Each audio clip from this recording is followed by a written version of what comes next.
and welcome. My name is Jocelyn and today we are starting a new project pan, and I wasn't actually expecting to start a new project pan at this time. However, one of my good friends here on YouTube, Christina Chang, she created a Harry Potter centered project pan and tagged me in it. So there was like no way I wasn't gonna jump on this bandwagon. Like Christina, I am a big Harry Potter fan. She might be a little more of a Harry Potter fan than I am, but we're still both very big fans of Harry Potter. So because I like project pans and I like Harry Potter and I like Christina, I thought let's go ahead and set up another project pan. So she has 7 total products in this project pan. Feel free to join along with us on this project pan journey centered around Harry Potter themed items. I will leave all of the prompts down below, as well as Christina's channel and her project pan intro for this project pan series. I'm feeling a little under the weather right now, so I hope that all of my words are coming across correctly, but I think that I've said everything that I want to say so far. So let's go ahead and start with the very first prompt. So the first prompt was, which would you choose, Slytherin or Gryffindor? Green item or red item? So she based this on Harry Potter's decision when he's under the sorting hat. So the sorting hat wants to sort him into Slytherin, but he is leaning a lot more towards well, not just leaning towards Gryffindor. He doesn't want to be in Slytherin. This is where that question comes from, and if you would have asked me maybe 5 years ago, I would have immediately chosen Gryffindor because I kind of always thought myself to be part Gryffindor, part Hufflepuff. Looking back though, I am kind of a true and hard Hufflepuff. And also, my husband is a Slytherin. So I feel like I need to go with Slytherin on this one. We do want to re-sort ourselves into our houses and see if we get the same thing, because it's been quite a few years since we've sorted ourselves. So I might end up doing some kind of video on that in the future, so look out for that. We'll see if I get Hufflepuff again and if he gets Slytherin again, or maybe we'll get something different. But because he is currently a Slytherin and identifies with Slytherin, I thought let's go this Slytherin route. And I was trying to figure out what I was gonna do for Slytherin,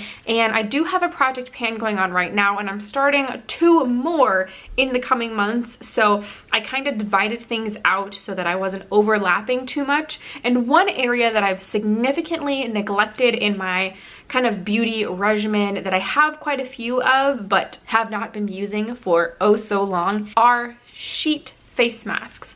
I really enjoy sheet masks, but I never seem to reach for them in my collection, and I have a total of 6 of them, and a lot of these have just been sitting in my bathroom for way too long, and so I thought I would throw these into my project pan. Oh, one thing I didn't mention at the beginning of this video. This project pan is going from now until July.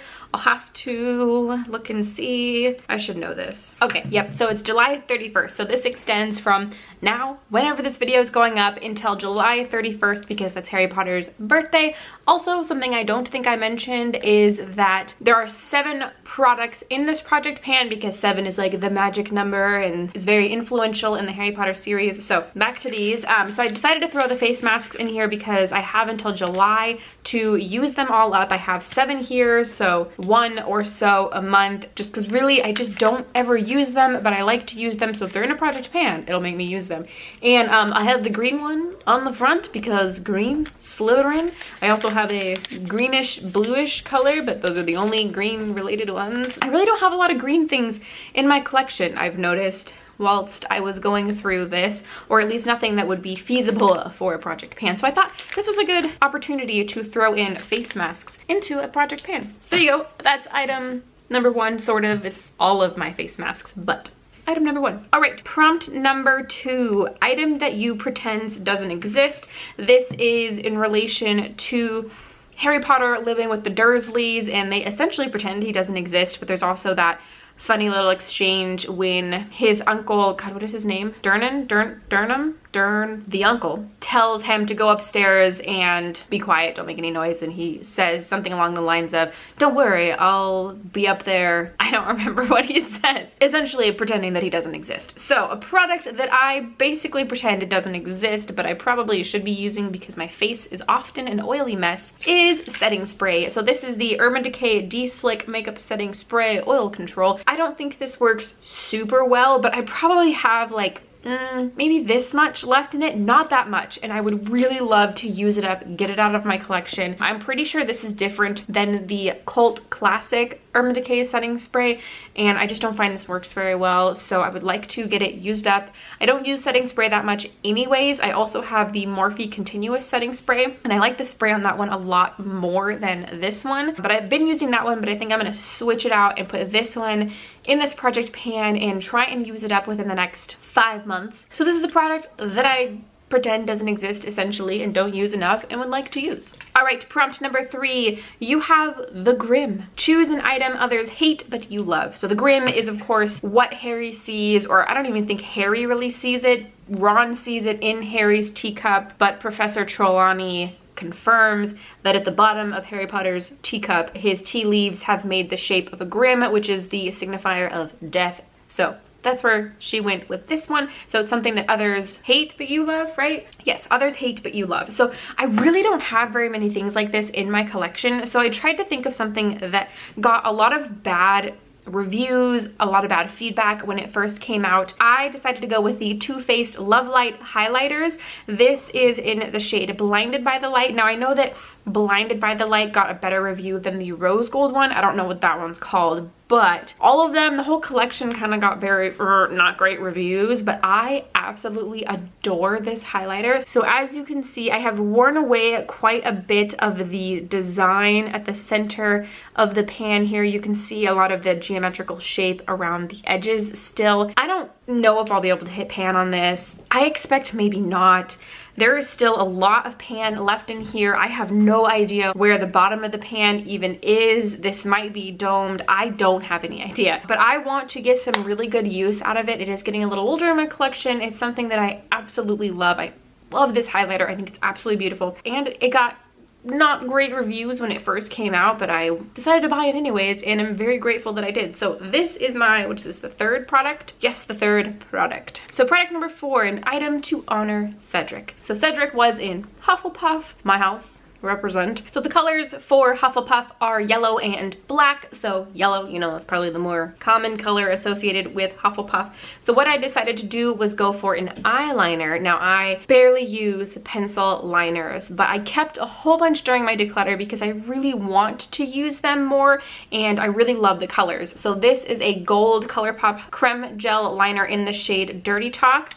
So let me give it a swatch so you can see what it looks like. It's just a really pretty light. So there it is right there. As you can see, it has a really beautiful shimmer to it.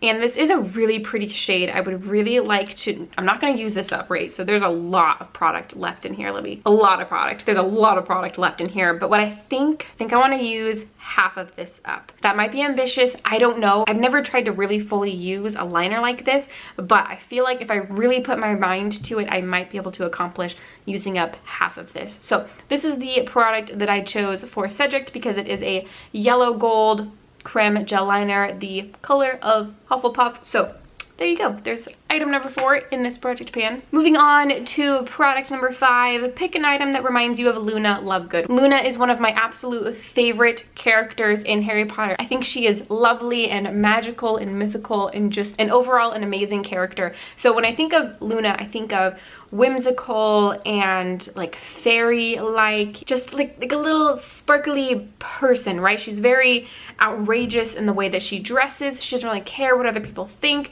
So what I thought is I would include a nail polish, something that's multi-toned, that's very pretty, that's unique and interesting. I decided to go with this one. This is a Zoya nail polish in the shade Fae. This is actually a product that I had in a previous project pan. So as you can see, here is the line right here. I'm halfway done with it. And because I have 4 or 5 months, I might be able to use this up. I don't know. I've got quite a bit of it used up. You know, as you can see, that's all that I have left. I might be able to use this up by July 31st. I think that might be my goal with this one, is to use this nail polish up. Once nail polishes get down to the very bottom, I notice that they start to dry up and go bad a lot quicker, which I don't want to happen to this one because I really love this color. It's like a purple with a gold yellow shimmer shift in it. It looks so pretty. This also looks really good on top of other nail polishes, so like a base coat of red or or purple or something like that. It looks really, really cool. So definitely excited to be getting more use out of this, and I think this is a good signifier for Luna because it's this really beautiful shifting color that's got a lot of dimension to it. So this is the item that I chose for Luna. Down to the last 2 items. So number 6, think Pygmy Puffs. Pick an item you bought just for the cute packaging. So a Pygmy Puff, I'm pretty sure, is a pet that Jenny had. It's like this little ball of a thing that's super cute, and I had a really hard time with this one. I noticed that a lot of things that I own in super cute packaging doesn't have a lot of use on it. So I had a lot of trouble coming up with something for this one. But one thing that I know I bought for the packaging and am keeping because of the packaging is the It's a Princess thing by ColourPop. This is the palette that has the Disney princesses. We're crossing fandoms over here. And I just, oh, I melt for this packaging. I absolutely love it. So I was like, okay, I know that I love the packaging on this. Absolutely love it. This is what the inside of the packaging looks like. We have a lot of very neutral shades. So there's not really any pan in here. There's nothing really close to pan in here. But a shade that I might be able to hit pan on in the next 5 months is the shade Ray. It's this really, really pretty yellow gold shade. Oh, this is probably my favorite shade in the palette. It'll pair well with that eyeliner. So let me give you a swatch of this shade. So there is that shade right there. So you can see the liner swatch right there, and then the shade Ray from the It's a Princess thing palette right next to it. Such a pretty, it's not quite as yellow gold as the creme gel liner is. It's a little more peachy gold, but oh, it's so beautiful. So this palette I primarily bought for the packaging because it's absolutely beautiful. But there are a couple shades in there that I love, and this is one of them. So I would really like to hit pan by July in this shade, because even though I don't absolutely love everything that's in here, I do really love that shade, and I just love the packaging on this palette and everything just kind of about the palette in general, except some of the shades in here, which are not that great. This is the product that I chose for the Pygmy Puff prompt. Now on to the very last prompt that she put together, and it is your always product. So pick your most loved item. Gosh, I feel like there's a lot of things in my collection that I really, really love. Like, for example, the Too Faced, this Love Light highlighter could have qualified for this category, but I think something that I wanted to include is a product that every time I use it, it just looks good. It's something that I can pair together with almost everything else in my collection with any kind of eye look, and it is a Tarte blush. This is the blush in the shade Party. I'm pretty sure this was some kind of like birthday gift a couple years ago. It is a deluxe size blush, so it's not a full size pan. This might be ambitious, but I think that I can use this with a lot of different eyeshadow looks, not just one tone of look. So let me give you a close-up for where we are starting. So here is what the inside of the pan looks like. As you can see, I've got a decent amount worn away in the center there. So we're not starting from nothing. We definitely are starting with some progress already. I want to say my goal with this is to hit pan. That might be ambitious. I know that blushes can be quite a pain to use up, but if I use this super consistently, I don't think I have a blush in any other project pan this year. So I'm not going to be using anything else consistently, so I can focus on this. So I feel like it might be possible, it might be over ambitious, but at the very least, I'll get really good use out of this blush, which is what we're looking for anyways. And those are all of the 7 products that I'm throwing into this Harry Potter themed project pan. I just really couldn't pass up this opportunity because, like I said at the beginning of the video, I love project pans and I love Harry Potter. And to top it off, Christina tagged me, and I really, really like her. So it just felt like it needed to happen, and I'm really excited to work on some of these products. If you want to join along, feel free to do so. Ooh, she does have a hashtag associated with this project pan, so if you want to join on Instagram, you can also do... Ma'am, hello. How's it going? So if you'd like to join on Instagram, if you don't have a YouTube but you do project panning and beauty related things on Instagram, feel free to use this hashtag. I will put it on the screen because I don't remember exactly what it is. HPprojectpan something. So it'll be on the screen so you can use it. Hi. Oh, she's so sweet. Oh, by the way, this is Luna. Luna's full name is Luna Lovegood. Fun fact. I wasn't lying. Luna Lovegood is one of my favorite characters. I think I mentioned everything that I needed to mention. A bunch of links will be down below, and if I've forgotten anything, it will also be down below. Thank you so much to Christina for inviting me to join you on this Project Pan. If you want to follow along, don't forget to subscribe, and if you liked this video, if you like Project Pans, don't forget to give it a thumbs up. All buttons are down below. And I think that's everything I have for you today. Thank you so much for watching, and I will see you in the next one.